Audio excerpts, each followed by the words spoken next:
Hi everyone, welcome back. I'm Michael Sandler, your host on Inspire Nation. If you've ever wanted to go more green and help change the world, then do we have the Eco Renaissance show for you. Today I'll be talking with Marcy Zaroff, eco-fashion pioneer, founder and CEO of MetaWare Organic and Under the Canopy, co-founder of the Institute for Integrative Nutrition, and the author of a brilliantly eco-friendly new book, Eco Renaissance. And that's just what I want to talk with her about today, about a lifestyle guide for co-creating a stylish, sexy, and sustainable world. That plus we'll talk about inner tree huggers, Shakti Gawain, Gulliver's Travels, Bare Naked Lady, fast food and fast fashion, the importance of 11-11-11, and what in the world popcorn and chips and with salsa and hummus, gotcha, has to do with anything. So welcome to the show, Marcy. Are you ready to shine? Oh, this sounds like it's going to be lots of fun. Always in the light. I didn't, we talked about fashion off air real briefly, but I didn't even remember until the intro. My wife and I got married on 10-10-10. Really? Well, it's all about, being in alignment on the numbers, right? Absolutely. We did it on barefoot, and we tried to have all of our guests go barefoot as well on an organic farm to get everybody connected to the earth. I love it. I love it. Well, I did get married on 11-11-11 as well, under a full moon on an organic farm, a 600-acre organic farm in northern Minneapolis, actually at the border of Wisconsin. And I am a Florida girl, so I would never have anticipated getting married outside in the winter, but it was absolutely perfect. So did it rain? Did it snow? And how warm did you stay? So the person who actually wrote the foreword to my book is Horst Rechelbacher, the founder of Aveda. And it was on his estate, and he wrapped me in very warm clothing and lit a bonfire, and we were married by Native American icon Dennis Banks. Oh my God. Very cool. Yeah, very synchronistic, and we didn't even plan it. So it was bigger than we were, and in complete alignment with what was meant to be in terms of our wedding. Woohoo! So if we back up in time, we'll back up quite a bit from there. Did you always grow up as an eco-friendly South Florida tree hugger? Hardly. I wouldn't call South Florida the most conscious community in the world.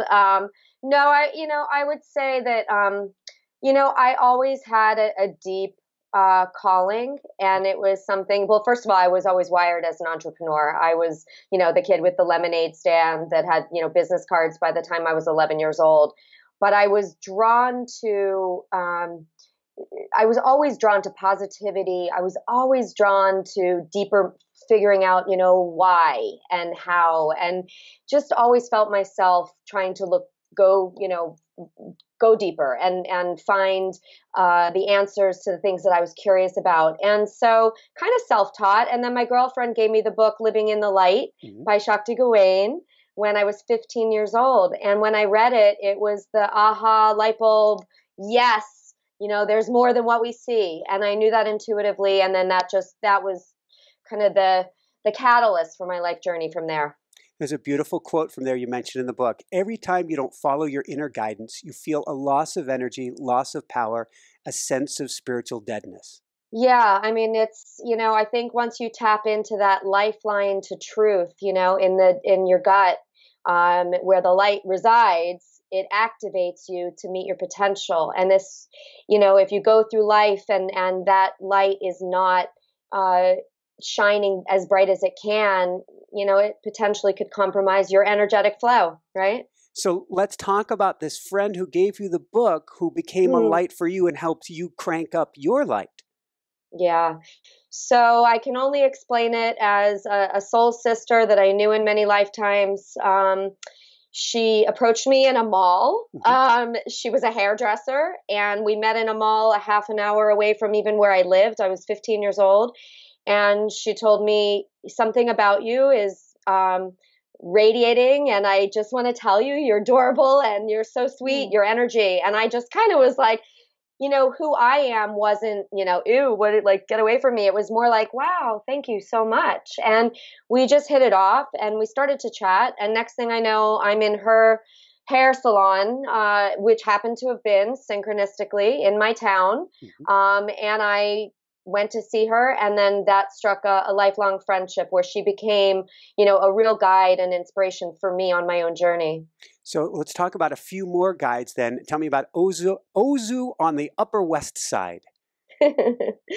So, also when I was around 15, I met one of my very, very best friend from South Florida's stepfather, who just happened to have been friends with Peter Max. So when I went to his house, and there were signed Peter Maxes, and I was just, really taking them in for what they were, and the messaging behind them around the environment and a better world and love and peace and all the things that Peter is passionate about.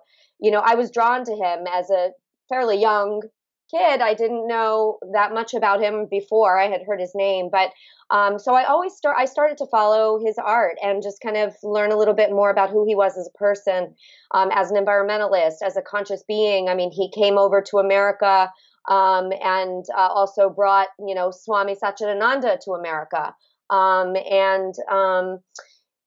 And then it just so happened that I'm sitting in Ozu when I'm 20 years old, and the average person may not have recognized him in person. But here I was eating hijiki and kale and brown rice, or about to order it if I hadn't ordered, I guess, yet. And Peter smiled, and I, wow, hi, I'm Marcy, you're Peter. And he said he was alone, and he said, can I join you for lunch? And that was the beginning of a friendship with Peter Max, who was another source of inspiration and guiding light for me, and is still in my life to this day, 25 plus years later. Wow. So we're going to go with a couple more inspirational pieces. Gulliver's Travels. How did that inspire you, and what came out of that? Yeah. So, having been self-taught around health and wellness and environmental consciousness, it dawned on me as I became that person that everybody was going to asking questions, that there wasn't anywhere for people to really go to learn about the things that I had taught myself. And when I looked around, you can find places to go to business school and art school and technology and learn about all the other, types of interests you may have. But where do you go to learn about the most fundamental part of life, which is our state of health and well-being and our relationship with the environment? So I just love Jonathan Swift and the book Gulliver's Travels. And, one of my favorite quotes from Jonathan Swift is, "Vision is the art of seeing things invisible." And I was considered myself, an entrepreneur, a visionary entrepreneur. And so I said, okay, well, it doesn't exist, but I can see how much interest there is by virtue of how many people are asking me questions. I'm going to create a school that people can go on this land, and go into this place that, inspired by Gulliver's Travels, where I take them on a journey of self-realization and discovery. And we had Lilliput Cafe, and cool. and it was an organic cafe, which is now considered Bryant Park. So this opened in the early 90s, and the school was a living and learning center that connected the dots of food, where we had natural food and organic food cooking classes and lectures and workshops, with spirituality. We did a lot of Eastern philosophy. We did potlucks. We opened the very first Aveda concept salon in New York with the founder of Aveda Horst.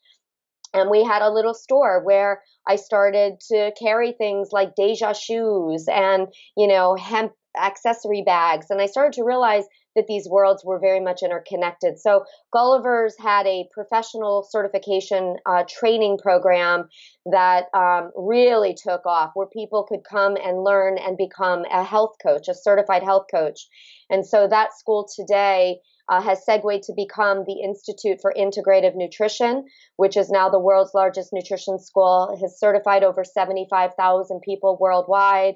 It's an online program in 135 countries around the world. And my original business partner from Gulliver's, which became IIN, still runs the school today. Woohoo! Yay! How did you meet Horst, and how did he inspire or guide you, or what was the most important thing that he's imparted upon you?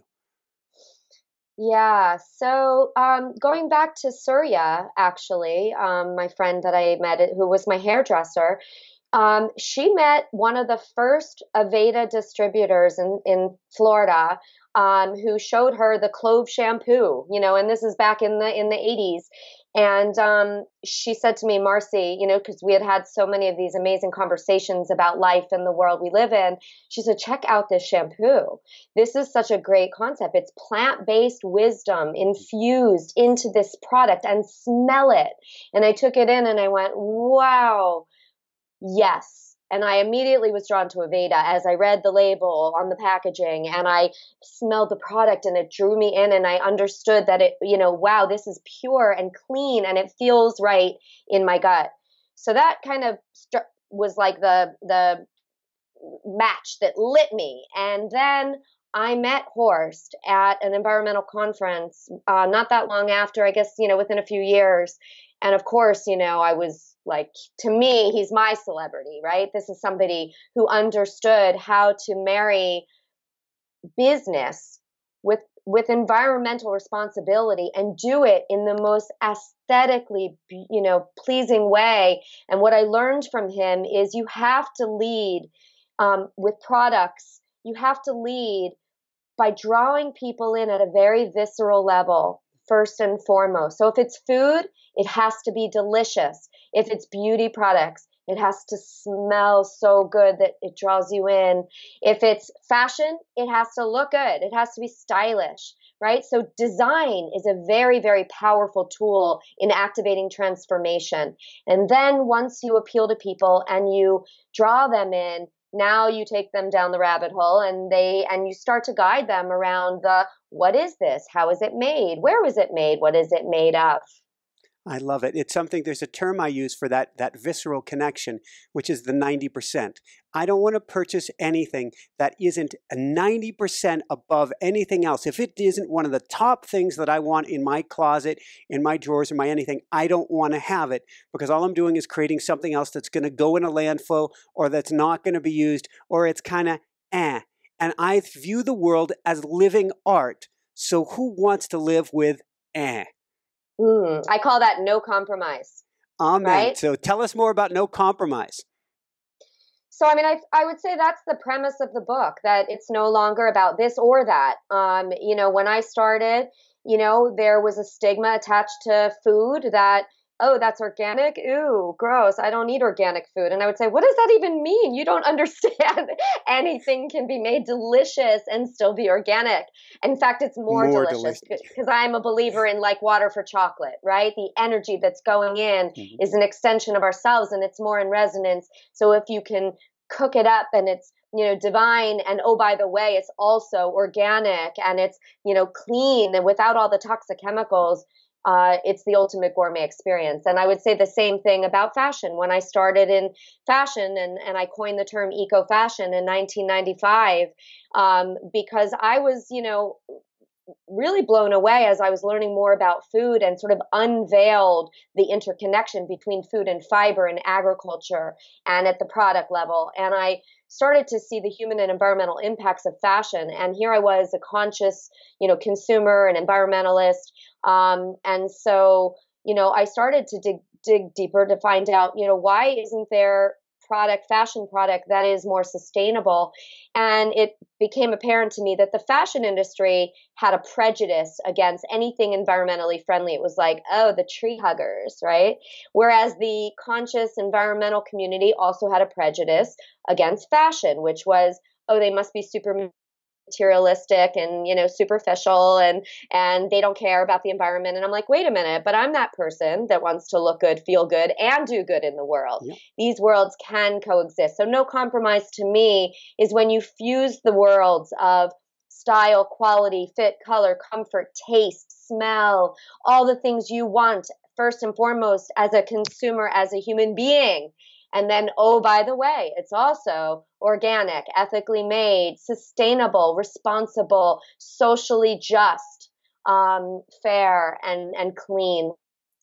Any harm to human health or the environment or future generations. So there's a term that came up first. It first came up as you were listing all the things you wanted to be, and then second came up again when you're talking about organic and fair and all of these things, which is really what you're talking about. Is we want to surround ourselves with product or whatever it is in our life that raises our energy up and is of the highest and purest energy level possible. No question about it. I always said I want to bridge the fashionistas and the tree huggers, or the tribe and the boardroom, and show that these worlds are not mutually exclusive, that we can buy amazing products and we can be a part of a world, the eco-renaissance movement. That's what it's all about. That isn't at the expense of, our planet and our futures and our own states of well-being. So you have a term that you use to describe this in talking about this world that we live in. What's it mean to live life under the canopy?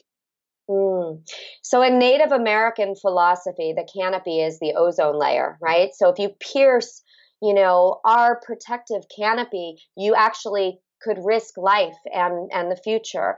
In the rainforests of the world, the canopy is the top layer of the rainforest, and the ecosystems that exist under the canopy are giving us the oxygen that we as human beings need to breathe. We have this very symbiotic relationship with our environment, that the trees and the plants are breathing out what we're breathing in. We're breathing out carbon dioxide and they're breathing it in.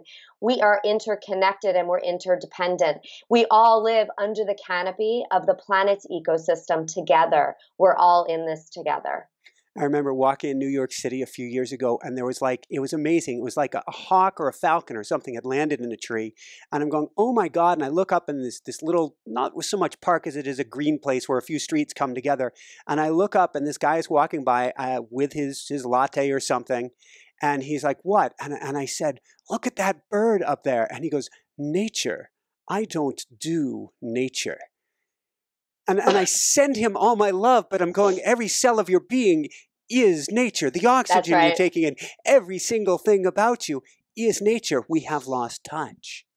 Yes, we need to water this being with love and consciousness, because of course, as you said, we are nature. It's not us against nature. We are part of nature. And so we must find ways for all of us to thrive by living and coexisting in this ecosystem, in this mutual exchange of energy. Thank you. So I'm going to talk about a whole bunch of different topics today. Before I get there, when Jessica, my wife, the producer, she picked up the book, she's hopping up and down. She's going, I knew it. Organic cotton, organic cotton, organic cotton. What can you tell us? And I thought about putting a background image of cotton, and I'm like, that just does not resonate. What can you tell us about cotton? So most people don't know that while cotton represents about 3%, even a little less than 3% of the world's agriculture, it uses almost 20% of the most harmful insecticides, including, Roundup is used very heavily on cotton crops with glyphosate in it.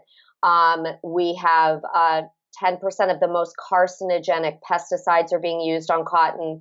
And that's just in the growing, not to mention the social implications of cotton. So in India, as an example, we call this the pesticide treadmill, where the farmers, most in rural communities, are being lured in by the seed companies.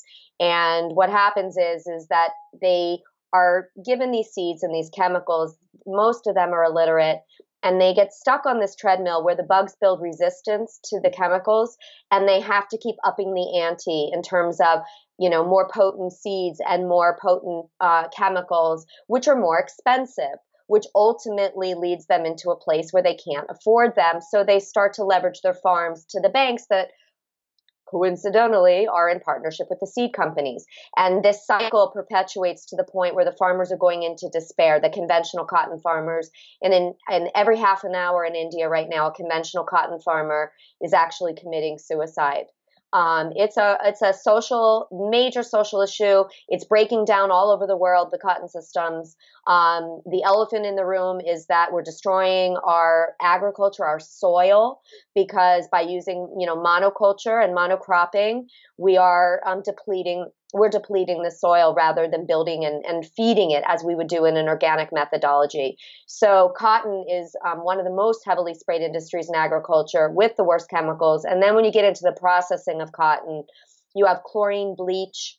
You have oftentimes with the dyeing and the processing and the finishing, you have other toxic chemicals. You can have heavy metals, optical brighteners, acetones, formaldehyde, and you're putting this on your skin. And, the skin is the largest organ in our bodies and our primary organ for absorption. And most people are wearing cotton, if not all day and all night, because of sheets and towels and robes and all the things you're using at home as well. You're certainly using it a lot between the t-shirts and the knitwear and the jeans. It's all made of cotton. It, like other things like dairy industry and some other, are labeled as quote unquote natural. Exactly. The bottom line is I would use the analogy of dairy because, if you think about historically, there was this, milk is a natural assumption, right? I mean, literally.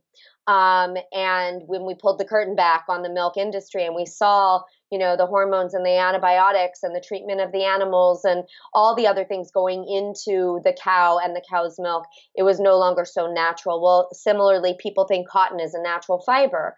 But given what I shared, when you pull the curtain back, the magnitude and multitude of chemicals are actually quite extraordinary in terms of how much. And you add to that 60% of the cotton plant actually goes back into the food stream, right? So the seed of a cotton plant is going in for feed for dairy, and it's actually getting broken down into cottonseed oil, which is found in hundreds, thousands of food products, breads, snack foods. If you read the labels, you'll see cottonseed oil is a very commonly used oil. And if you know how much chemicals is going into the production of cotton, those chemicals are going into the seed and ultimately going into our food system too. So let's go from there. We're going to bring it kind of full circle, and we're going to go positivity today. We're going to talk about light being the new black. Before we do that, what is the eco-renaissance movement? So the eco-renaissance is really the rebirth of humanity, and being driven by through the lens of design, right? That we have to redesign all of our systems across popular culture.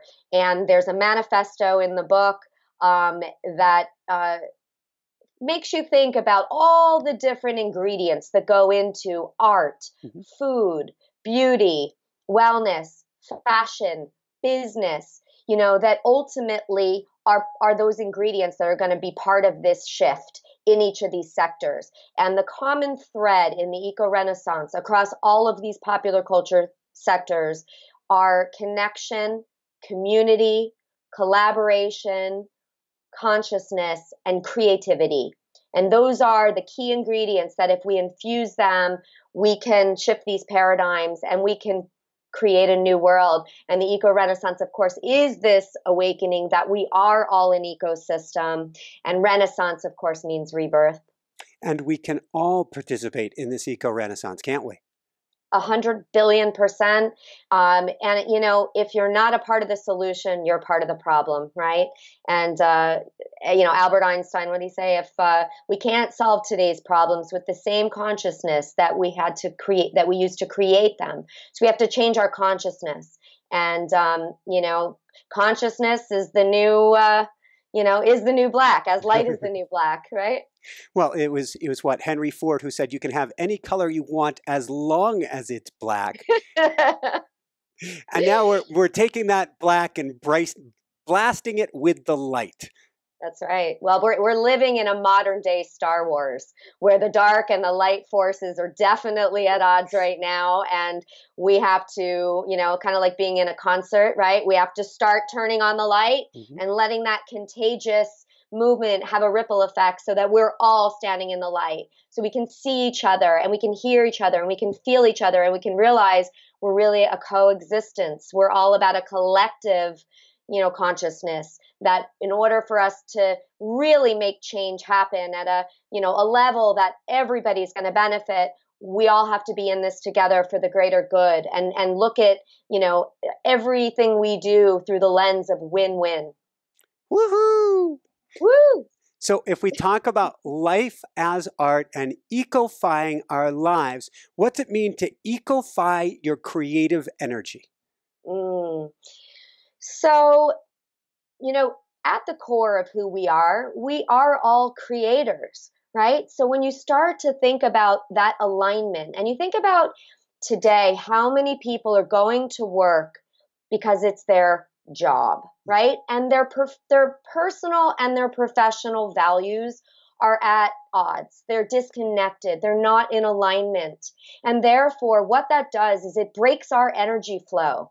So when you start to ecofy, when you start to live in a place where you understand, the law of attraction, the cause and effect of every decision that we make energetically, and we understand our relationship to each other, to our environment, to all living beings, to all creatures, we start to realize that by shifting into a different mindset around integrating value with values, integrating our professional and our personal lives, we will have a whole different life experience, because we can find that place where it kind of snaps into place. We find our flow and then we go. And that's how we meet our potential in this lifetime.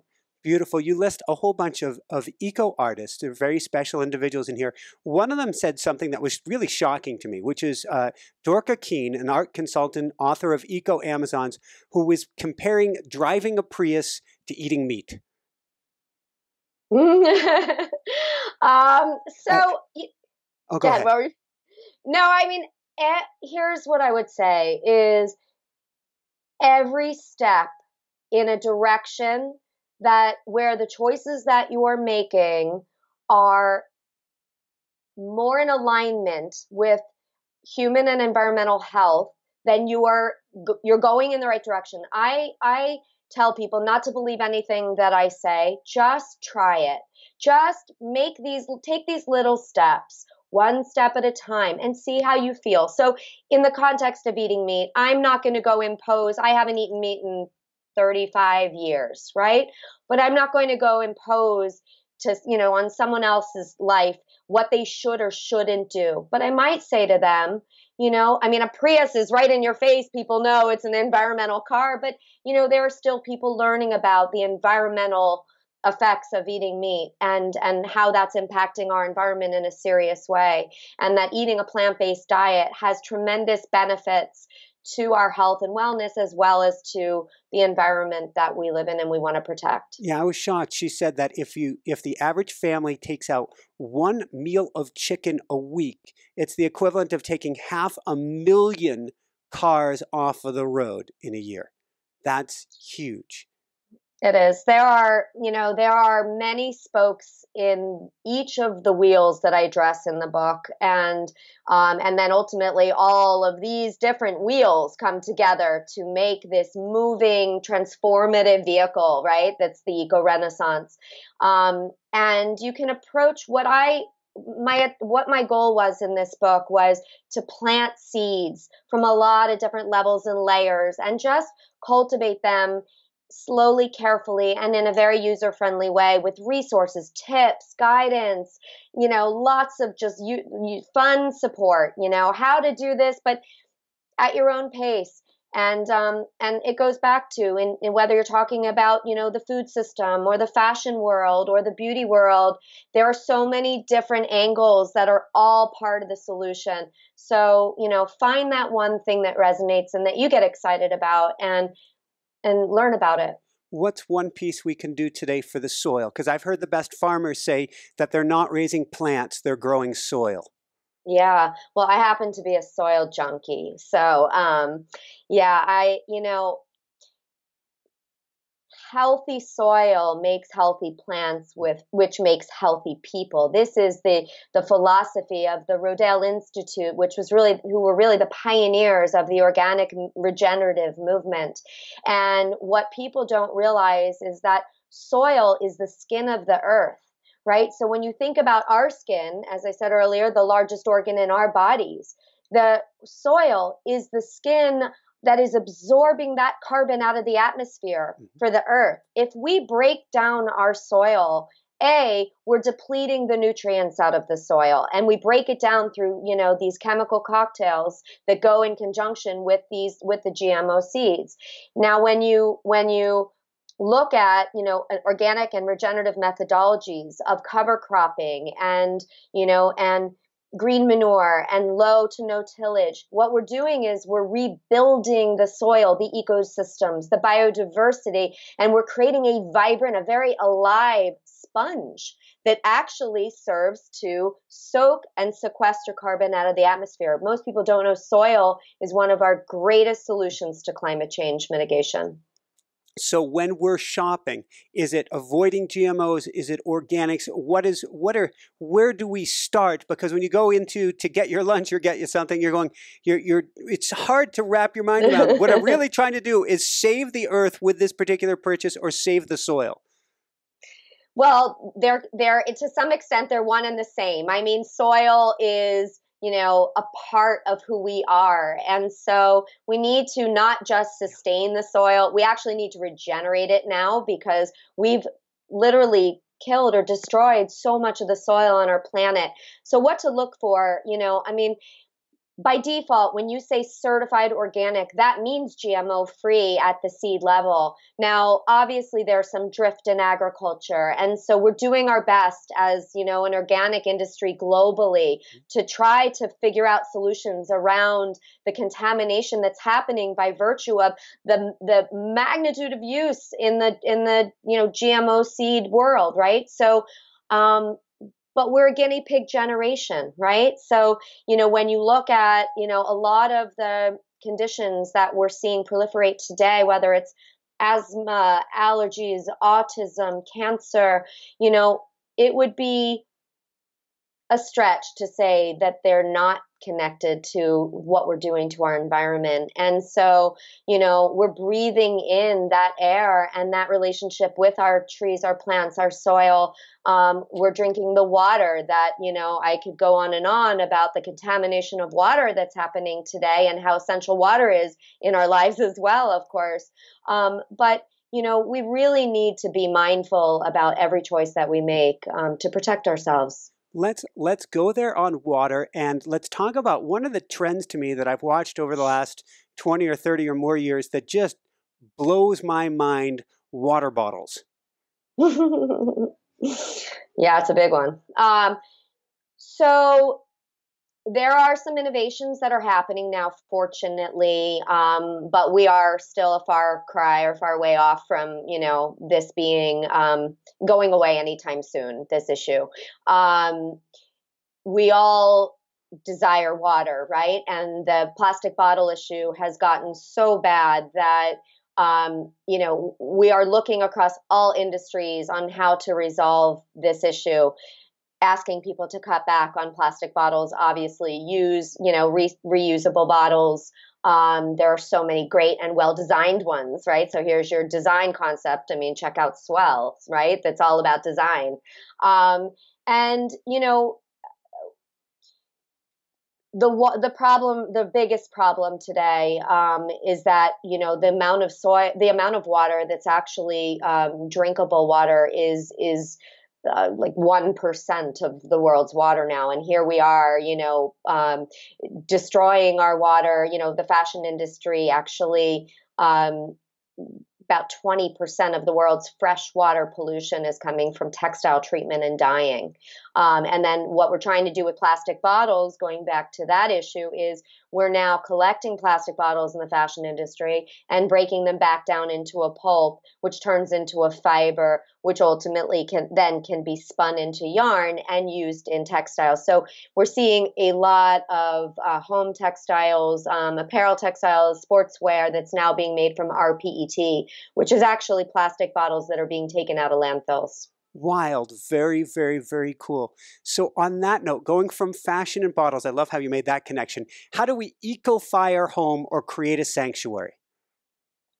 Yeah. So, since we're talking about textiles, I'll start there. Yep. We spend, a third of our lives, in our beds, or we should, right? I probably don't quite, although I'd like to. as I spoke about cotton before, most bed sheets are made of cotton, and our mouths are up against our pillowcases all night long. So, a great starting point would be to buy organic cotton sheets and bedding. And there are a number of wonderful locations, places, brands in that world today. Everything from Dr. Mercola has organic sheets and towels, to brands like Koyuchi or Boll and Branch, to Target. And I happen to have launched both the Mercola and the Target programs. So I'm a huge fan of scaling organic in the way that we can make it accessible, affordable, and maintain its authenticity at the same time. Out of coolness, we have earthing products here. I've got an earthing mat here. We've got our silver lined sheets on the bed. And so is he coming up with an organic line of his own version of a grounded sheet? So I love that you asked that, and I have done some development on that concept. Yes, I can't give you timing, but I can tell you that we have looked to create those grounding sheets that are very exciting to me, and so yes, we are working on something like that. So full disclosure, you may not know this about me, but Beth Grossman, your publicist, has been our publicist for our books in the past, Barefoot Running and Barefoot Walking, helping people to connect with the earth. Beautiful, right there. So that is. I learned about this, and intuitively, I'm a Florida girl that was barefoot at every given moment I could possibly be barefoot. I kind of got made fun of all the time when I was in high school. People would say, "Why are you always without your shoes on?" And I just was like, I want my feet on the earth.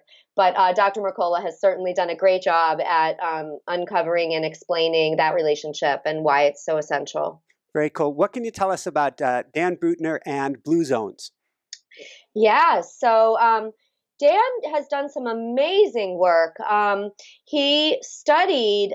First he went and he did some research to figure out where do the most centenarians live all over the world, the people who are over 100 years old, and then he studied their lifestyles and cultures to find what are those commonalities between all of these, pockets of that he calls the blue zones of people that are living to be over 100, and found, whether it's in Japan, Okinawa, or it's the Loma Linda, California, where the Seventh-day Adventists live, or it's in Greece and in Italy, there are pockets. That how important things like, the choices that you're making around the food and the cooking and the love and the work environment. And, so there's all these kind of ingredients, and he talks about them in the Blue Zones. And he's created, an incredible movement around making choices that are, in resonance with who we are in our physical being, so that we can connect the dots between our spiritual and our physical, our mind body.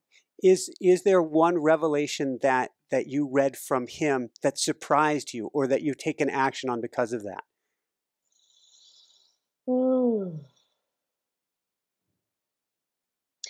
I think olive oil, that was a big in Italy. I think it's Sardinia.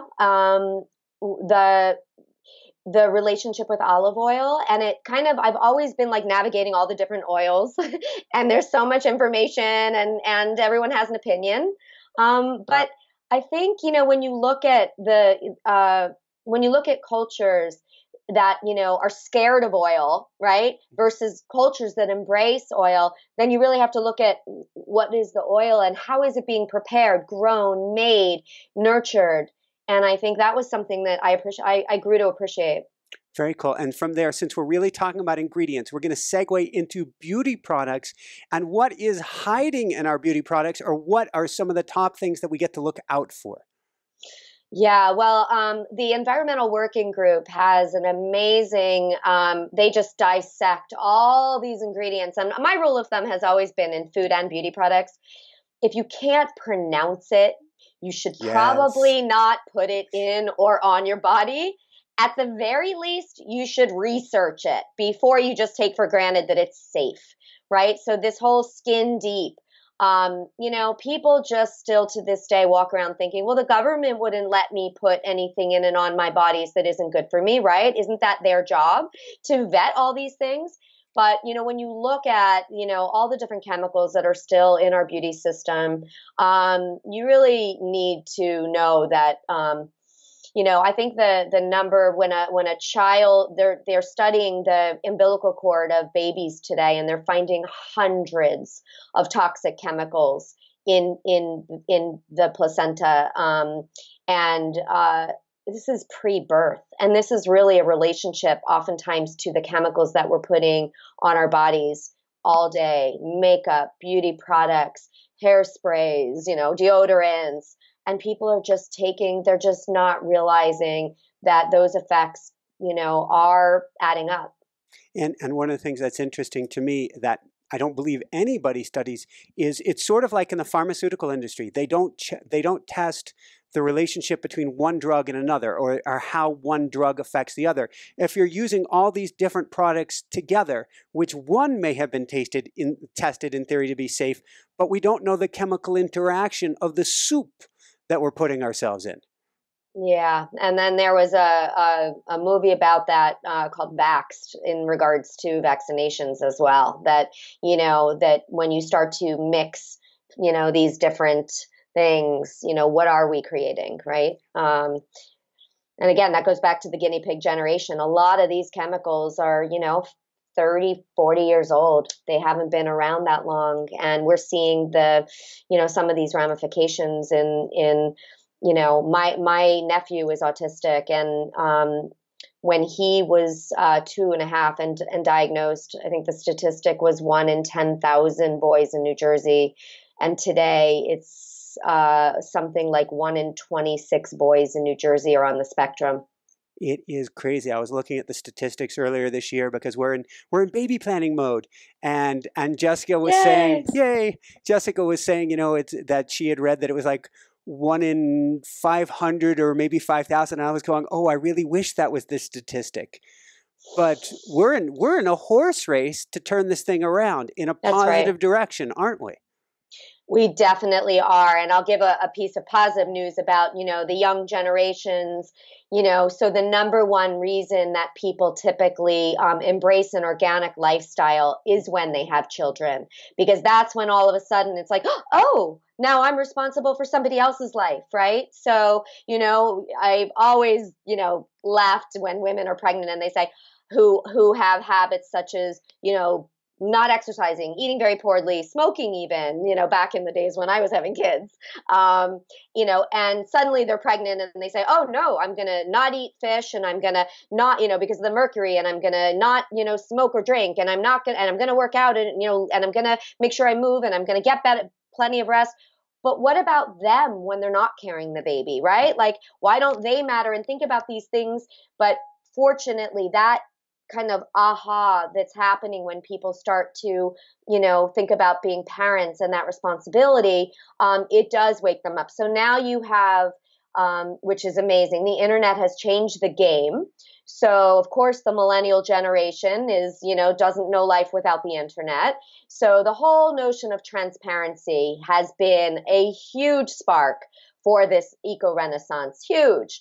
Because that wake up is that now you can't hide from me anymore. I can pull the curtain back. I can ask the questions. I can find out, what your practices are as a company, right? So 52% of organic shoppers today are millennials.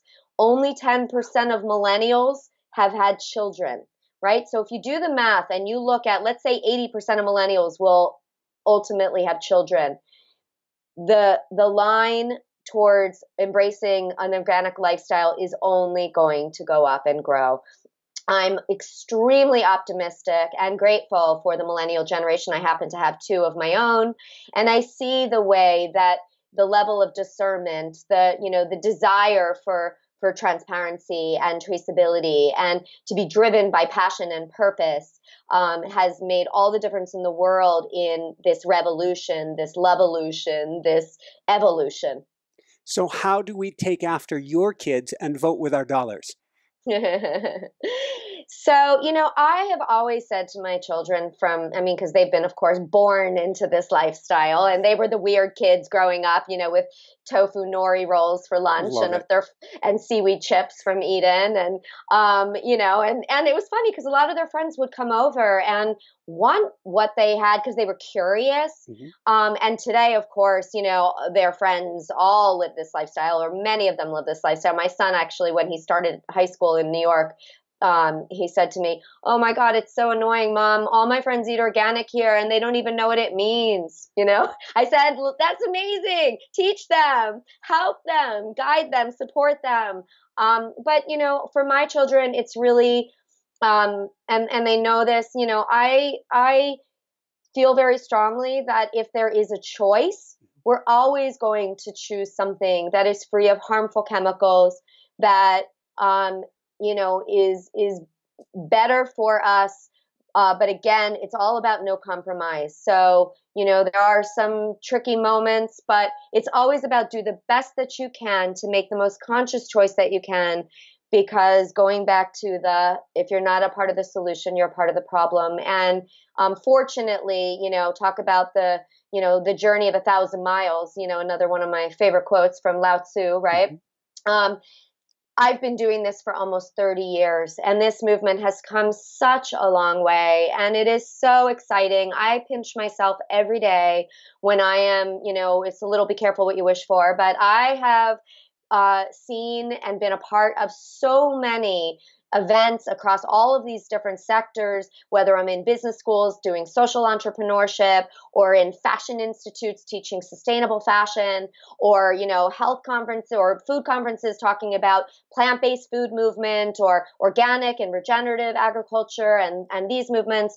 I am so excited because my meta mission was always, we have to change the norm to the alternative, and the alternative to the norm. And I think we're at that tipping point now where, the organic industry alone is a $50 billion industry in the US. And it's been growing at almost double-digit rates for 20 consecutive years.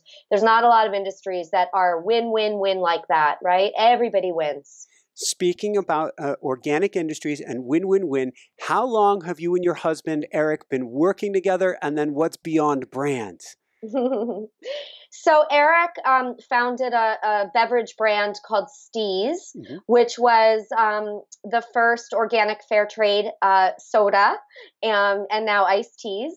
And I started Under the Canopy in 1995. And so we knew each other for many years in the natural products industry. We were kind of the next generation of pioneers of the movement. First generation being, the people who founded Whole Foods and Silk, White Wave, and the Natural Products Expos, and we know all of these people. They're all friends, and so Eric and I knew each other, and then just everything in life is timing.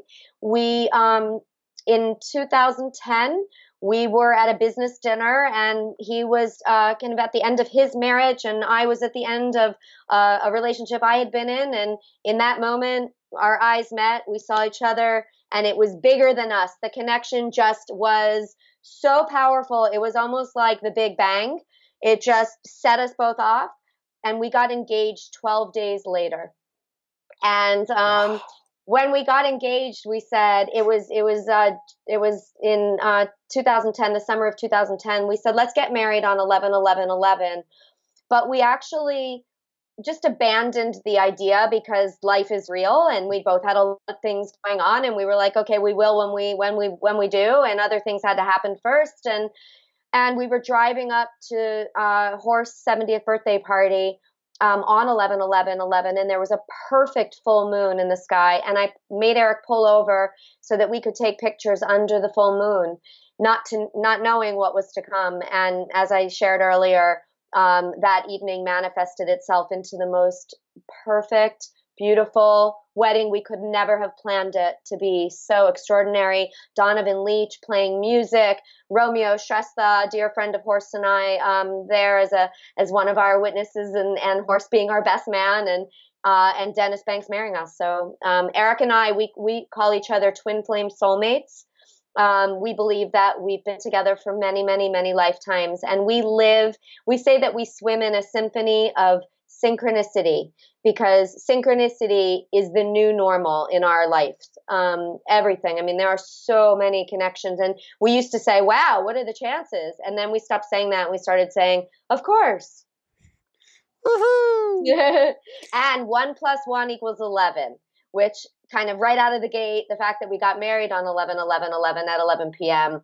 And my Eco Renaissance t-shirts that I just made at my factory, kind of a sport jersey. The number is 11. I love you. And we got married on 10/10/10 out of course 10/10. You know what? The universe speaks in numbers, right? In geometry and in numbers, and we are in tune. Let's just say. I love it. So, what one homework assignment? I'm taking off my coaching hat. I'm putting it on you now. What one homework assignment would you give people, Marcy, so that they can take action beginning today? So, well, just like Maslow's hierarchy of needs, right? That food is kind of that first basic need. So, throughout the course of my book, I give a lot of good guidance of different things that people can do, whether it be in your everyday life, biking or walking instead of driving, or making sure you're recycling, minimizing or completely eliminating the use of any plastic. But in the food world, I happen to be obviously a very strong and passionate advocate of organic and regenerative agriculture. And I do believe it makes a big difference. And I do believe that we need to protect our soil and our ecosystems to protect human life and all life species. So I would say, today Costco is the biggest buyer in the United States of organic food. This is not for the elite. This whole concept of whole paycheck, that those days are over.